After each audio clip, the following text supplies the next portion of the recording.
अस्सलामुअलैकुम my YouTube class. उम्मीद है आप सब खैर आफियत से होंगे। एसेंशियल ऑफ तजवीद डे 13 में आप सबको वेलकम।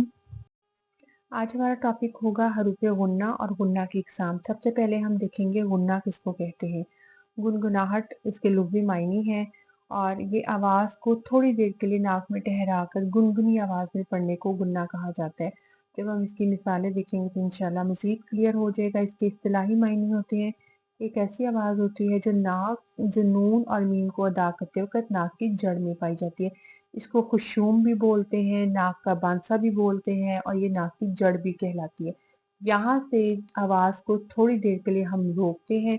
जब नून और मीम को अदा करते हैं तो उस आवाज़ को हम गुन्ना कहते हैं।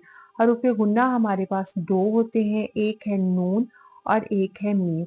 अच्छा, कुछ बुक्स में आपको ये नून मुशद्दद और मीम मुशद्दद मिलेगा।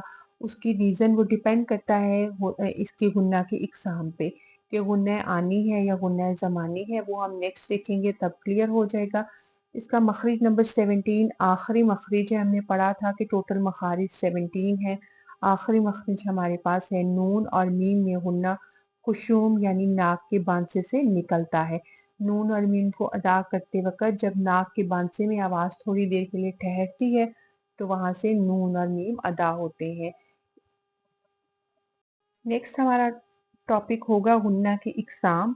गुन्ना दो तरह का होता है, एक गुन्ना आनी और दूसरा होता है गुन्ना ज़मानी। गुन्ना आनी वो गुन्ना होता है जो कि फौरन से अदा हो जाता है, इसके लिए हमें कोई एफर्ट नहीं करनी पड़ती। जिस तरह हम बोलते हैं नून आना, हमने आना बोला और गुन्ना आनी अदा हो गया। मन बोला है, गुन्ना आनी अदा हो गया। एक और चीज की ये तनवीन में भी पाया जाता है, लाइक बाला दिन तनवीन दो जबर दो जेर और दो पेश को कहते हैं। तो उसी तरह जब हम इनको अदा करते हैं तो उसमें नून की साउंड आ जाती है, अन, बन, तन, सन। तो इन सब में नून की साउंड जो है वो आ रही है, इसलिए उसको गुन्ना आनी कहा जाता है।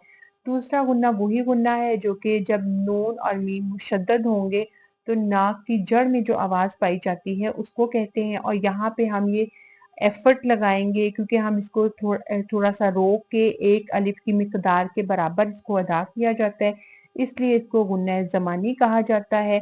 इसकी मिसालों में आप नोटिस करें कि जहां पे भी नून और मीम होंगे वो मुशद्दद होंगे, जबकि गुन्ना आनी की मिसालों में जरूरी नहीं है कि वो मुशद्दद हों, वो साकिन भी हो सकते हैं और उन पे कोई हरकत भी हो सकती है। तो गुन्ना आनी और गुन्ना ज़मानी की जो इनकी जो टाइप्स हैं उस पे डिपेंड करता होगा कि नून मुशद्दद होगा, मीम मुशद्दद होगा या फिर ये नून और मीम हरूफ गुन्ना में होंगे।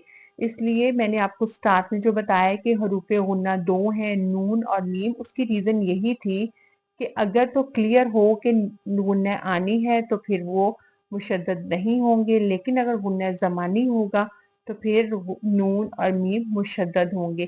मोस्टली बुक्स में सिर्फ इस गुन्ना ज़मानी के बारे में बताया जाता है कि जहाँ पे नून और मीम मुशद्दद होंगे सिर्फ वही हरूफ गुन्ना। नेक्स्ट हम पढ़ेंगे गुन्ना की मिसालें। सबसे पहले नून की मिसाल देख लेते हैं, अन्नार। यहाँ पे आपने नोटिस करना है कि जितने भी नून हैं वो सारे मुशद्दद नून हैं। तो ये होगा जब गुन्ना ज़मानी होगा तो उस वक़्त ये इसकी मिसालें होंगी, अन्नार, अन्ना, ज़य्यन्ना,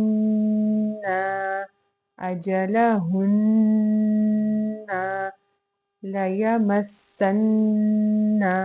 और मीम को भी इसी तरह इसकी आवाज़ को थोड़ी देर के लिए हम एक हरकत के बराबर ठहराएंगे, एक अलिफ के बराबर आवाज़ जो है वो ठहरेगी, गुन्ना करेंगे और फिर हम इसको मीम को अदा करेंगे।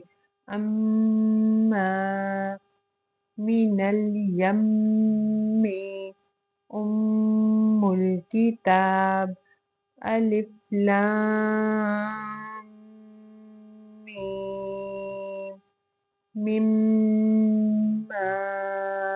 होपफुली आपको गुन्ना का टॉपिक अच्छी तरह से समझ आ गया होगा। इसकी मज़ीद प्रैक्टिस करें, मिसालें ढूंढें और इसकी प्रैक्टिस कीजिएगा।